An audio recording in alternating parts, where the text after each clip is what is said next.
Hello guys, ಹೇಗಿದ್ದೀರಾ? ಇವತ್ತು ಉಪ್ಪಿನಕಾಯಿ ಮಾಡೋದು ಹೇಗೆ ಅಂತ ಹೇಳಿ ತೋರಿಸ್ಕೊಡ್ತಾ ಇದ್ದೀನಿ. ಅದಕ್ಕೂ ಮುಂಚೆ ನನ್ನ ಪೇಜನ್ನ ಯಾರು ಫಾಲೋ ಮಾಡಿಲ್ಲ ದಯವಿಟ್ಟು ಫಾಲೋ ಮಾಡಿಕೊಂಡು ಸಪೋರ್ಟ್ ಮಾಡಿ. ಸೊ ಎಳ್ಳಿಕಾಯಿ ಉಪ್ಪಿನಕಾಯಿನ ಮಾಡ್ತಾಯಿದ್ದೀನಿ. ಇದನ್ನು 3 ದಿನಕ್ಕೂ ಮುಂಚೆನೇ ಕುಯ್ದು ಅದನ್ನು ನೀರೆಲ್ಲ ತೆಗೆದು, ಅಂದರೆ ಹುಳಿ ಇರುತ್ತಲ್ಲ ಅದನ್ನೆಲ್ಲ ತೆಗೆದು ಉಪ್ಪು ಹಾಕಿ ಬಾಡ್ಕೊಳ್ಳೋದಕ್ಕೆ ಇಟ್ಟಿದ್ದೀನಿ. ಸ್ವಲ್ಪ ಚೆನ್ನಾಗಿ ಬಾಡಿದ ಮೇಲೆ ನಾವು ಜೀರಿಗೆ ಮತ್ತು ಸ್ವಲ್ಪ ಇಂಗನ್ನು ಚೆನ್ನಾಗಿ ಹುರ್ಕೋತಾ ಇದ್ದೀನಿ.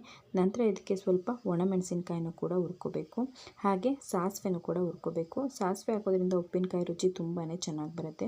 ನೋಡ್ತಾ ಇರ್ಬೋದು, ಇವಾಗ ಸಾಸಿವೆ ಹುರಿದು ತೆಗೆದಿಟ್ಕೊಂಡಿದ್ದೀನಿ. ಒಣಮೆಣ್ಸಿನ್ಕಾಯಿನ ಹಾಕೋತಾ ಇದ್ದೀನಿ.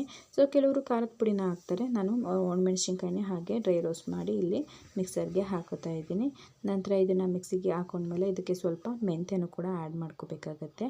ಹಾಗಾಗಿ ಅಷ್ಟರಲ್ಲಿ ನಾನು ಬೆಳ್ಳುಳ್ಳಿನ ಎತ್ತಿ ಇಟ್ಕೊಂಡ್ಬಿಡ್ತೀನಿ, ಬಿಡಿಸ್ಕೋಬೇಕು. ಈಗ ಮೆಂತ್ಯನ ಹುರ್ಕೋತಾ ಇದ್ದೀನಿ. ಮೆಂತ್ಯನೂ ಕೂಡ ಚೆನ್ನಾಗಿ ಘಮ ಘಮ ಅಂತ ಹೇಳಿ ಸ್ಮೆಲ್ ಬರೋವರೆಗೂ ಹುರ್ಕೊಂಡು ಅದನ್ನು ಕೂಡ ಮಿಕ್ಸಿ ಜಾರ್ನಲ್ಲಿ ಹಾಕಿದರೆ, ನೋಡ್ತಾ ಇರ್ಬೋದು ಎಲ್ಲ ಮಿಕ್ಸಿ ಜಾರ್ಗೂ ಹಾಕಿದ್ದೀನಿ. ಇವಾಗ ಇದನ್ನು ತರ್ತರಿಯಾಗಿ ರುಬ್ಕೋಬೇಕು.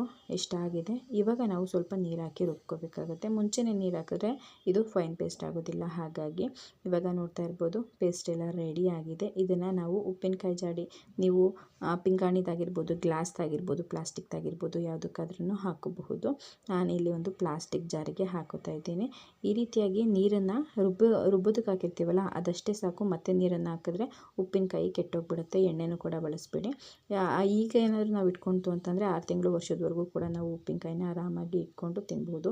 ಎಳ್ಳಿಕಾಯಿ ಉಪ್ಪಿನಕಾಯಿ ಪಿತ್ತಕ್ಕೂ ಕೂಡ ಒಳ್ಳೆಯದು, ಹಾಗೆ ಮಕ್ಕಳಿಗೂ ಕೂಡ ವಿಟಮಿನ್ ಸಿನ ಹೆಚ್ಚು ಮಾಡುತ್ತೆ. ಹಾಗಾಗಿ ಊಟದ ಜೊತೆ ಉಪ್ಪಿನಕಾಯಿ ಇರಲೇಬೇಕಲ್ವ. ಅದನ್ನು ಮನೇಲಿ ಮಾಡ್ಕೊಂಡು ತಿಂದರೆ ಅದರ ರುಚಿನೇ ಬೇರೆ. ಸೊ ಯಾರಿಗೆಲ್ಲ ಈ ಒಂದು ರೆಸಿಪಿ ಇಷ್ಟ ಆಯಿತು ದಯವಿಟ್ಟು ಮರೀದೆ ಫಾಲೋ ಮಾಡಿ. ಹಾಗೆ ಹೇಗಿತ್ತು ಅಂತ ಹೇಳಿ ಕಮೆಂಟ್ ಮೂಲಕ ತಿಳಿಸಿ. Thank you.